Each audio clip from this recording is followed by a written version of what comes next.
The first person prosecuted under Tasmania's laws banning pro-life protests is appealing against his conviction. Graham Preston is arguing Tasmania's reproductive health laws are unconstitutional and impinge on his right to freedom of religion and right to political speech. It's a battle that may well end up in the High Court, and constitutional law experts say Preston may have a point. To the women running the gauntlet of protesters to enter a termination clinic, it's intimidation and harassment.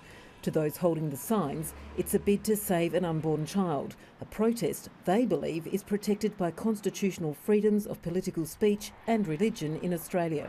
Okay, so we're all under arrest now. Take them to the station. Under Tasmania's Reproductive Health Act, introduced in 2013, protesting within 150 metres of a clinic became illegal. In July, Brisbane pro-lifer Graham Preston became the first to be convicted. This creates a terrible precedent in Australia where you can have people being forbidden to express views in public like this. The 59-year-old is appealing against his conviction, arguing the law itself is illegal because it's unconstitutional.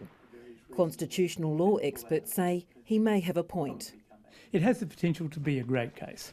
Tasmania is the only state that guarantees religious freedom, and constitutional experts say the challenge raises a number of difficult issues about that freedom and also whether Preston's protests fall within the implied right to political freedom of speech in the federal constitution. They're difficult issues and could easily see this case going to the High Court and the High Court splitting on it. Preston was unsuccessful in his bid to fight his conviction for similar protests in Queensland, but he's determined to take this one all the way to Australia's High Court. Such laws which have already been now introduced into Victoria and the ACT, and now there's a move here in Queensland to have a bubble zone around the abortion clinics. We want to see all of those overturned, and by going to the High Court, and if we're successful, those all should be overturned. But it's actually not a battle over abortion itself, but rather between old and new rights.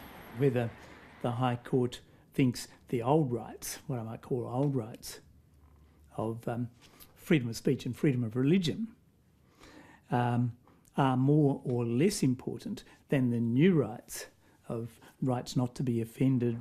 Round 2 of the legal fight over the laws begins in Tasmania's Court of Appeal next month. Edith Bevin, ABC News.